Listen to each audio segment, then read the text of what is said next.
আসসালামু আলাইকুম, আফসানা পিয়া স্বাগত জানাচ্ছি এনটিভির মধ্যরাতের খবরে। ক্রাউন সিমেন্ট শিরোনাম দেখছিলেন, এবার পুরো খবর। মহান বিজয় দিবস আজ। 1971 সালের এদিন আত্মসমর্পণ করে পাকিস্তানি হানাদার বাহিনী। বিশ্বে অভ্যুদয় ঘটে নতুন একটি দেশের। বীর শহীদদের হার না মানা আত্মদানে অর্জিত বাংলাদেশে অজস্র অর্জনের উল্টোপিঠে এখনও রয়ে গেছে না পাওয়ার আক্ষেপ। বিশেষজ্ঞরা বলছেন, সময় এসেছে সমতার মধ্য দিয়ে অর্থনৈতিক মুক্তির পথে দেশকে এগিয়ে নেয়ার। হাসান মাহমুদের রিপোর্ট।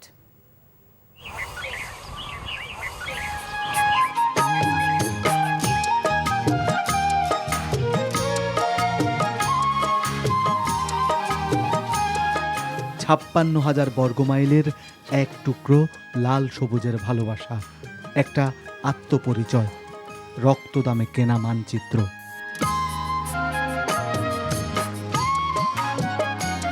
টেকনাফ থেকে তেঁতুলিয়া জুড়ে থরে থরে বিছানো অবারিত নদী, মাঠ, ঘাসফুল, আবহমান বাংলার রূপ, গন্ধ, ভাষা, সংস্কৃতি, সাম্প্রদায়িক সম্প্রীতির সম্মিলনে পাহাড়ি সমতলে বিস্তৃত প্রায় 55 বছর বয়সী বাংলাদেশ, সময়ের হাত ধরে পরিণত বেশ।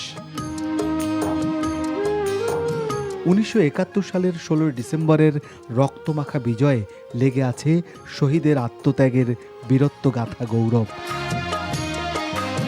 শূন্য থেকে যাত্রা শুরু করা বাংলাদেশের 54 বছরে রয়েছে বহু অর্জন। অর্থনীতিসহ সব সূচকেই এগিয়েছে স্বদেশ। তবুও বারবার এই বদ্বীপের মানুষ হারিয়েছে সত্য বলার অধিকার, হোঁচট খেয়েছে গণতন্ত্র। বৈষম্য আর দুর্নীতির চোরাবালিতে আটকে গেছে বিজয়ের বিবেক, রং হারিয়েছে সোনার বাংলা। আমরা কি গণতন্ত্র প্রতিষ্ঠা করতে পেরেছি? কখনো কখনো গণতন্ত্র উঁকি দিয়েছে, কিছুদিনের জন্য গণতন্ত্র এসেছিল, কিন্তু আবার সেই গণতন্ত্র হরণ করে দিয়েছে। দুঃশাসনের কারণে আমরা আমাদের কাঙ্ক্ষিত লক্ষ্য অর্জন করতে পারিনি। মানুষ চায় নির্বিঘ্ন পথ চলা, বলতে পারার অধিকার, চায় অন্ন, বস্ত্র, বাসস্থানের সচ্ছলতা, স্বস্তির ন্যায্যতাও। আমি চাই যে সবাই ভালো থাকে, যে যাদের রাজা বানায় সেদিন আমাকে সর্বদেশ সুখে চলতে পারে। বড়লোক বড়লোকে থাকে, গরিব গরিবে থাকে। এই দেশে হাজার হাজার কোটি টাকা ব্যাংক লুট বা প্রশাসন নিয়ে যাচ্ছে, সেখানে এর বোঝার টানছে কারা? আমরা সাধারণ মানুষজন। তথ্য প্রযুক্তির বদলে যাওয়ার সময়ে তারুণ্যের রণতুর্য বাজিয়ে বীর শহীদদের আত্মদানে পাওয়া এই বাংলা হোক সমতার চারণভূমি। লাল সবুজে সেলাই করা আমার তোমার পরিচয়, মায়ায় মোড়া মা মাটি আর রক্তরাঙা যুদ্ধ জয়। বুকের তাজা খুন ঢেলে দিয়ে 56,000 বর্গমাইলের স্বাধীন সীমারেখা যারা এঁকেছিল, তাদের চাহিদার বাংলাদেশ তৈরি হোক অনাগত দিনে। Hasan Mahmud, NTV news, Dhaka. বিএনপির ভারপ্রাপ্ত চেয়ারম্যান তারেক রহমান বলেছেন, পতিত পলাতক চক্র ইতিহাসে বিকৃতি ঘটিয়ে মুক্তিযুদ্ধকে দলীয় ইতিহাসে পরিণত করেছিল। সেই অপচেষ্টার সুযোগ নিয়ে পরাজিত শক্তি নতুন ইতিহাস রচনার চেষ্টা করছে। তিনি বলেন, হাদির ওপর হামলা নির্বাচন বানচালের ষড়যন্ত্রেরই অংশ। মহান বিজয় দিবস উপলক্ষে আলোচনায় তিনি একথা বলেন। হাসান মাহমুদের রিপোর্ট। মহান বিজয় দিবস উপলক্ষে রাজধানীর ইঞ্জিনিয়ার্স ইনস্টিটিউশন মিলনায়তনে বিএনপি আয়োজন করে এই আলোচনা অনুষ্ঠানের। আলোচনায় অংশ নিয়ে বক্তারা 1971 সালের মুক্তি সংগ্রামের সেসব রক্তঝরা দিনের স্মৃতিচারণ করেন। লন্ডন থেকে ভার্চুয়ালি যুক্ত হয়ে বিএনপির ভারপ্রাপ্ত চেয়ারম্যান তারেক রহমান বলেন, পরাজিত চক্রকে মোকাবেলায় প্রতিশোধ প্রতিহিংসার পরিবর্তে বিজয়ের সুফল ঘরে ঘরে পৌঁছে দিতে হবে। এই মুক্তিযুদ্ধ বা স্বাধীনতাকে প্রশ্নবিদ্ধ করার জন্য, প্রশ্নবিদ্ধ করতে দেশি বিদেশি অপশক্তি তখনও যেমন সক্রিয় ছিল, এখনো ঠিক একইভাবে তারা সক্রিয়। পতিত পলাতক একটি চক্র শুধুমাত্র নিজেদের হীন দলীয় স্বার্থে বাংলাদেশের স্বাধীনতা এবং মুক্তিযুদ্ধের ইতিহাসের বিকৃতি ঘটিয়েছিল।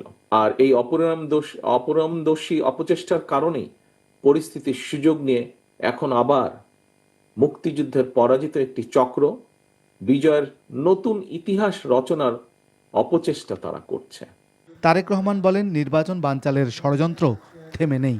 সতর্ক থাকতে হবে। ষড়যন্ত্র কিন্তু এখনো থেমে নেই। গণতন্ত্রের পক্ষে সাহসী সন্তান ওসমান হাদিকে গুলি করার যে ঘটনাটি, এটা কিন্তু সেই ষড়যন্ত্রের অংশ। কি ছিল ওসমান হাদির অপরাধ?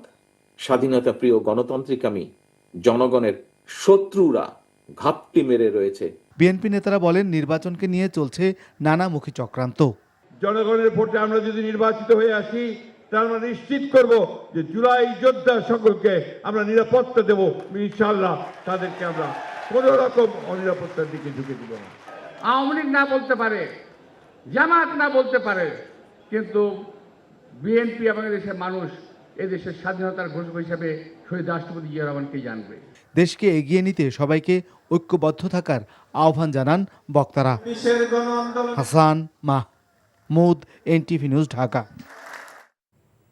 এভারকেয়ার হাসপাতালে চিকিৎসাধীন বিএনপি চেয়ারপারসন বেগম খালেদা জিয়ার শারীরিক অবস্থা অপরিবর্তিত রয়েছে, তবে কিছু কিছু প্যারামিটারে অবনতি হয়েছে বলে জানা গেছে। সামগ্রিকভাবে তার অবস্থা স্থিতিশীল নয়, এমন অবস্থায় বিদেশে নেওয়া সম্ভব নয়। মেডিকেল বোর্ড আপাতত দেশে রেখেই চিকিৎসা দিয়ে যাচ্ছে। হাসপাতালের আইসিইউতে বেগম জিয়াকে ইলেকটিভ ভেন্টিলেশনে রাখা হয়েছে। গত 23শে নভেম্বর থেকে এভারকেয়ার হাসপাতালে ভর্তি রয়েছেন তিনি।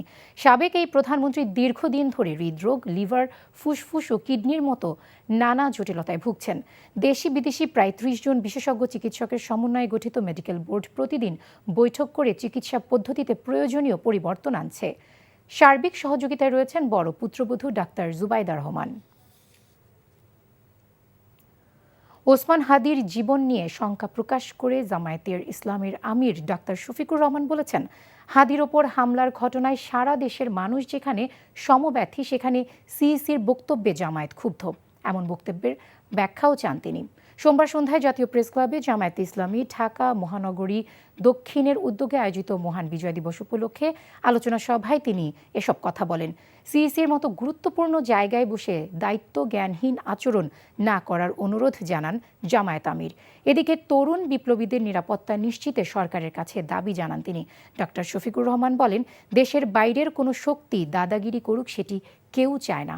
ফেসিবাদের সাথে জামায়াত কখনো আপোষ করবে না জানিয়ে দলটির আমির জানান, সব ষড়যন্ত্র মোকাবেলা করে জাতি তার লক্ষ্যে পৌঁছবে। ফেসিবাদ মোকাবেলায় সবাইকে ঐক্যবদ্ধ থাকার আহ্বানও জানান জামায়াত আমির। নির্বাচন কমিশনের প্রধান তিনি একটি বক্তব্য রেখেছেন, জাতি তার এই বক্তব্যকে মোটেই ভালোভাবে গ্রহণ করে। আমরা জাতিকে সুসংবাদ দিচ্ছি, সবাইকে নিয়ে আমরা ইনশাআল্লাহ ঐক্যবদ্ধ। দেশকে অস্থিতিশীল করে নির্বাচন বানচালের ষড়যন্ত্র ভারত থেকে হচ্ছে এমন অভিযোগ করে সর্বদলীয় প্রতিবাদ সমাবেশে বক্তারা বলেন, ওসমান হাদির আক্রমণকারীদের আশ্রয় প্রশ্রয় দিয়েছে ভারত। তারা বলেন, ক্ষমতাচ্যুত ফ্যাসিবাদী শক্তিকে আর বরদাস্ত করা হবে না। অবিলম্বে স্বরাষ্ট্র উপদেষ্টা এবং প্রধান নির্বাচন কমিশনারের পদত্যাগের দাবি করেন তারা। সমাবেশ শেষে শপথ বাক্য পাঠ করান দৈনিক আমার দেশ সম্পাদক মাহমুদুর রহমান। শফি মাহমুদ সাগরের রিপোর্ট। শহীদ মিনার প্রাঙ্গণে ইনকিলাব মঞ্চের মুখপাত্র এবং ঢাকা ৮ আসনের সম্ভাব্য প্রার্থী ওসমান হাদির উপর গুলিবর্ষণের প্রতিবাদে আয়োজিত হয় সর্বদলীয় প্রতিরোধ সমাবেশের, যেখানে অংশ নেয় ফ্যাসিবাদ বিরোধী রাজনৈতিক দলগুলো সহ অ্যাক্টিভিস্টরা। বক্তারা অভিযোগ করেন, ভারতের ইন্ধনে ওসমান হাদিকে হত্যার উদ্দেশ্যে এই আক্রমণ চালানো হয়েছে। বলেন, ক্ষমতাচ্যুত শেখ হাসিনা সহ আওয়ামী লীগ নেতাদের আশ্রয় প্রদান এবং ক্রমাগত ষড়যন্ত্র করে ইতোমধ্যে বাংলাদেশের বিরুদ্ধে যুদ্ধ ঘোষণা করেছে ভারত।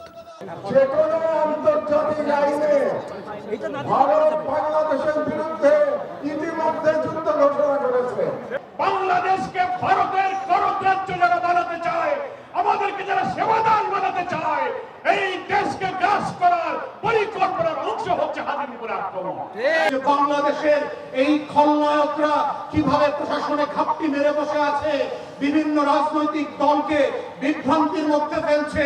হাদি ভাইকে যারা হত্যা করেছে, নির্বাচন যারা বানচাল করতে চাইছে, দেশের পরিবেশকে যারা অস্থিতিশীল করতে চাইছে, সীমান্ত যারা আমাদের ভাইদেরকে বোনদেরকে মেরে ঝুলিয়ে রাখে, তাদের আশ্রয় এবং প্রশ্রয়দাতা পৃষ্ঠপোষকতা দিচ্ছে ভারত।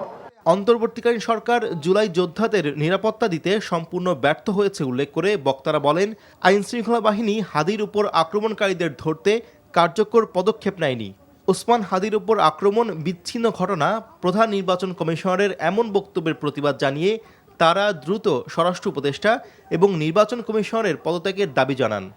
এত অভিজ্ঞ আমাদের গোয়েন্দা সংস্থা, তারা গুম সবকিছু দক্ষতা করতে পেরেছিল, কিন্তু 5ই আগস্টের পরে তাদের দক্ষতা কোথায় যেন চলে গিয়েছে। তার উপরে হামলা কোনো বিচ্ছিন্ন ঘটনা নয়।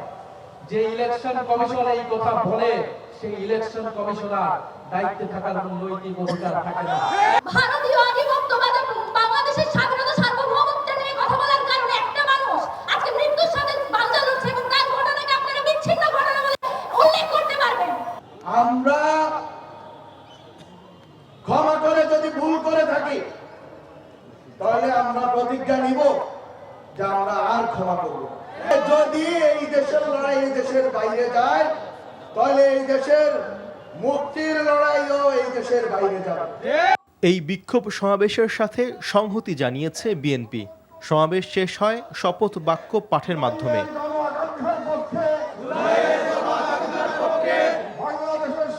শফি মাহমুদ সাগর, এনটিভি নিউজ, ঢাকা।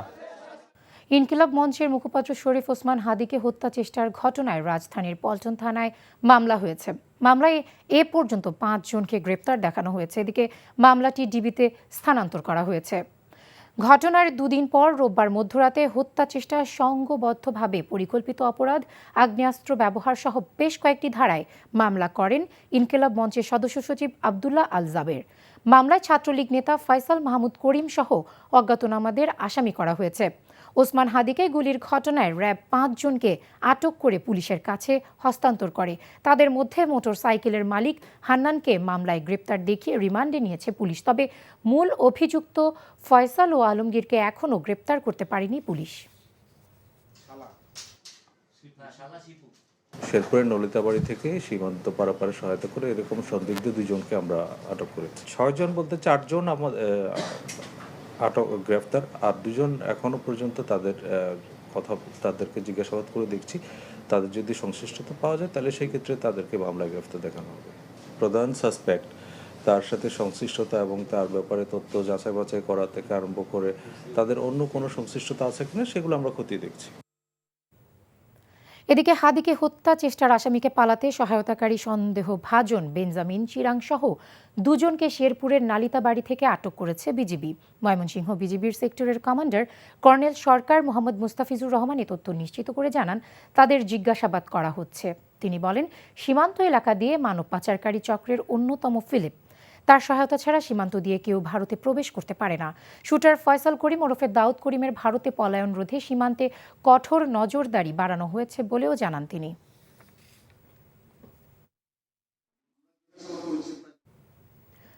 নির্বাচন নিয়ে কোনো শঙ্কা নেই, সবকিছু মোকাবেলা করে সবাইকে সাথে নিয়ে নির্বাচন করবে কমিশন। সোমবার সকালে রাজধানীতে জেন ভোট ফেস্টিভ্যালে এমন মন্তব্য করেন প্রধান নির্বাচন কমিশনার AMM নাসির উদ্দিন। আইনশৃঙ্খলা পরিস্থিতির অবনতি হয়নি দাবি করে সিইসি বলেন, 2-1টি খুন খারাপি বিচ্ছিন্ন ঘটনা। ওবায়দুল্লাহ মামুনের রিপোর্ট।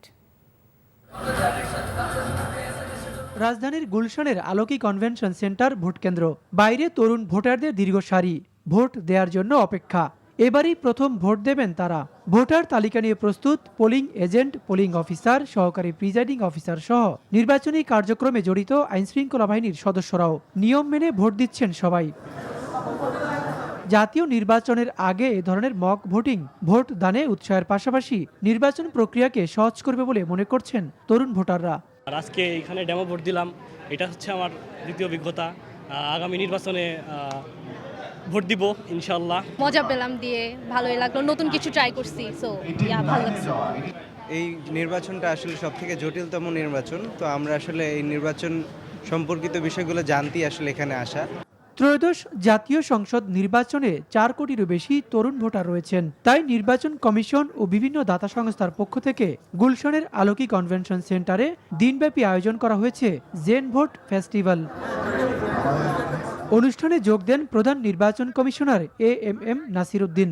এ সময় তিনি এবারে নির্বাচনকে অতীতের যে কোনো সময়ের চেয়ে আলাদা নির্বাচন দাবি করেন। আগামীতে একটি স্বচ্ছ, অবাধ ও নিরপেক্ষ নির্বাচন উপহার দিতে নির্বাচন কমিশন অঙ্গীকারবদ্ধ। আইনশৃঙ্খলা অবনতি হলো কোথায়? একটু মাঝে মধ্যে দু একটা খুন খারাপি হয়, এই যে হাদির একটা ঘটনা হয়েছে, আমরা এগুলো বিচ্ছিন্ন ঘটনা বলে মনে করি। এই ধরনের ঘটনা তো সবসময় ছিল। ইলেকশন এই ধরনের ঘটনা হয় বাংলাদেশে, এগুলো নতুন কিছু না। সুতরাং আইনশৃঙ্খলা পরিস্থিতির বড় উন্নতি হয়েছে।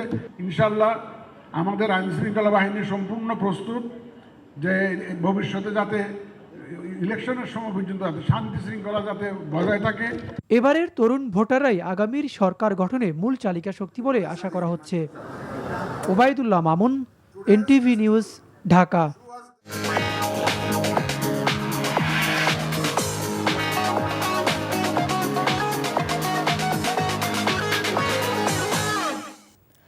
মার্কেন্টাইল ব্যাংক অর্থনীতির খবর।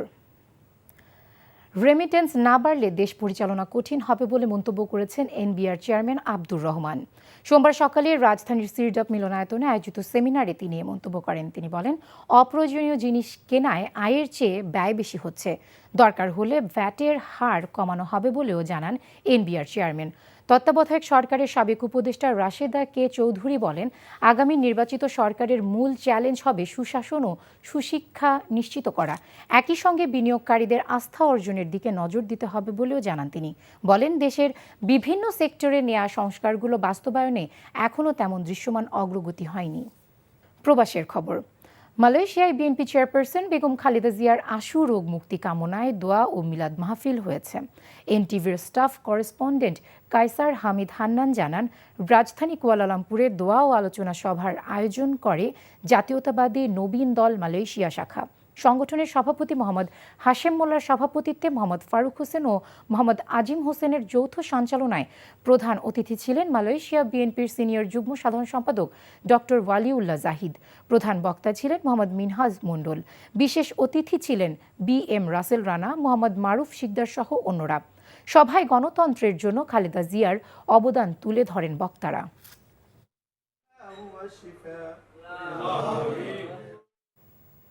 রেমিটেন্স 31 বিলিয়ন পৌঁছার পেছনে সৌদি আরব প্রবাসীদের ব্যাপক ভূমিকা রয়েছে বলে জানিয়েছেন কমিউনিটির নেতারা। এনটিভি সৌদি আরব প্রতিনিধি ফারুক আহমেদ চান জানান, আল জুবাইলি কুমিল্লা রেস্টুরেন্টের দ্বিতীয় শাখার উদ্বোধনী অনুষ্ঠানে একথা বলেন তারা। বাংলাদেশি প্রতিষ্ঠানটি উদ্বোধন করেন তরুণ উদ্যোক্তা জুনায়েদ আহমেদ। অতিথি ছিলেন আল জুবাইলের ব্যবসায়ী তোফায়েল আহমেদ, মোহাম্মদ রফিকুল ইসলাম, দুলাল হোসেন, মোহাম্মদ জুয়েল, রাফাত আহমেদ সহ অন্যরা। বক্তারা বলেন, নিজ ব্যবসার সুযোগ কাজে লাগাচ্ছে বাংলাদেশি উদ্যোক্তারা। এতে প্রবাসীদের কর্মসংস্থান হচ্ছে। বাংলাদেশে সৌদি থেকে বাড়ছে রেমিটেন্স। হকি। যুব হকি বিশ্বকাপে চ্যালেঞ্জার বিভাগে চ্যাম্পিয়ন হওয়া বাংলাদেশ দলকে সংবর্ধনার পাশাপাশি বিমান বাহিনী ও হকি ফেডারেশনের পক্ষ থেকে অর্থ পুরস্কার দেওয়া হয়েছে। অনূর্ধ্ব 18 হকি এশিয়া কাপে ব্রোঞ্জ পদকজয়ী নারী দলকেও দেওয়া হয়েছে সংবর্ধনা। রাজধানীর বীরুত্তম AK খন্দকার ঘাঁটিতে অনুষ্ঠানে প্রধান অতিথি ছিলেন ফেডারেশনের সভাপতি ও বিমান বাহিনী প্রধান air chief marshal Hasan Mahmud Khan. ছেলেদের বৈশ্বিক আসরে এটি লাল সবুজদের সর্বোচ্চ সাফল্য। বিমান বাহিনী ও হকি ফেডারেশনের পক্ষে দেয়া হয় 60 লাখ টাকার চেক। বিশ্বকাপে সর্বোচ্চ 5 হ্যাট্রিকে 18 গোলদাতা আমিরুলকে দেয়া হয় 5 লাখ টাকা। ব্রোঞ্জ পদকজয়ী অনূর্ধ্ব 18 নারী হকি দলকে আর্থিক পুরস্কারের ঘোষণা দেন ফেডারেশন সভাপতি। অনুষ্ঠানে হকিকে এগিয়ে নিতে সবাইকে এগিয়ে আসার আহ্বানও জানান তিনি।